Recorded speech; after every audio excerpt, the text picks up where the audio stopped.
ഈശോയിൽ പ്രിയപ്പെട്ടവരെ, സാമുവേൽ പ്രവാചകന്റെ 1-ാം പുസ്തകത്തിൽ നാം കണ്ടുമുട്ടുന്ന ഒരു വ്യക്തിയാണ് സാവൂൾ. സാവൂളിന്റെ ജീവിതത്തിലെ ചില അനുഭവങ്ങളിലൂടെ നമുക്കൊന്ന് കടന്നുപോകാം.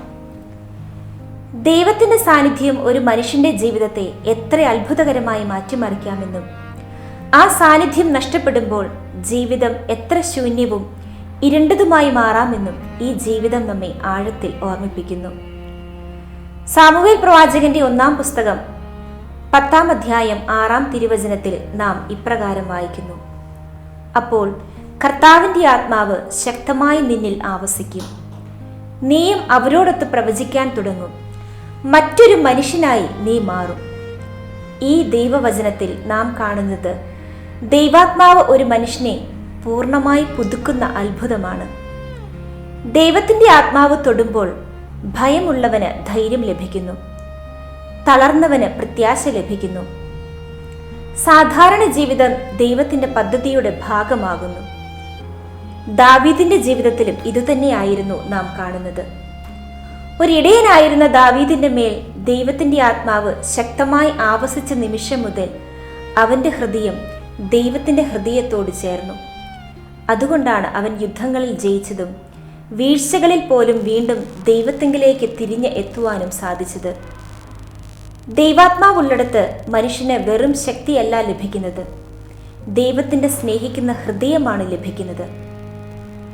എന്നാൽ സാവൂളിന്റെ ജീവിതം നമ്മെ കണ്ണീരോടെ പഠിപ്പിക്കുന്ന ഒരു സത്യമുണ്ട്: കർത്താവിന്റെ ആത്മാവ് സാവൂളിനെ വിട്ടുപോയി. എത്ര വേദനയുള്ള വാക്കുകളാണത്! ഒരു കാലത്ത് ദൈവത്തിന്റെ അഭിഷേകം നിറഞ്ഞിരുന്ന ഹൃദയം പിന്നീട് ശൂന്യമായി.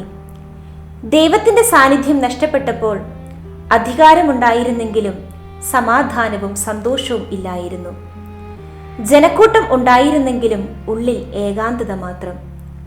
നമുക്ക് നമ്മോട് തന്നെ ചോദിക്കാം: എൻ്റെ ഹൃദയത്തിൽ ഇപ്പോഴും ദൈവാത്മാവ് വസിക്കുന്നുണ്ടോ?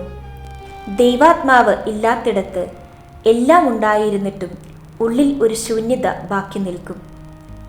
അതുകൊണ്ട് ഇന്ന് നമുക്ക് ദാവീദിനെ പോലെ പ്രാർത്ഥിക്കാം: കർത്താവേ, അങ്ങയുടെ പരിശുദ്ധാത്മാവിനെ എന്നിൽ നിന്ന് എടുത്തു കളയരുതേ. കാരണം ദൈവാത്മാവാണ് നമ്മുടെ ജീവിതത്തിൻ്റെ യഥാർത്ഥ ശക്തി, യഥാർത്ഥ സന്തോഷം, യഥാർത്ഥ സമാധാനം. നമുക്ക് പ്രാർത്ഥിക്കാം. പരിശുദ്ധാത്മാവായ ദൈവമേ, അങ്ങൻ്റെ ജീവിതത്തിൽ വന്ന് നിറയണമേ. ആത്മാവ് നിറഞ്ഞ ഒരു ജീവിതമാക്കി എന്നെ മാറ്റണമേ.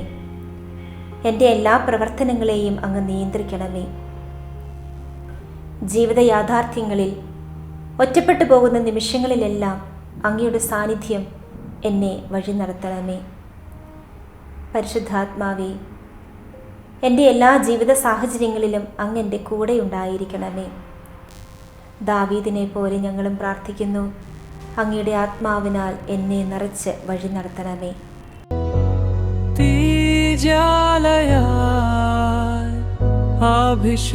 അഭിഷേകക്കാറ്റായി പരിശുദ്ധാത്മാവേ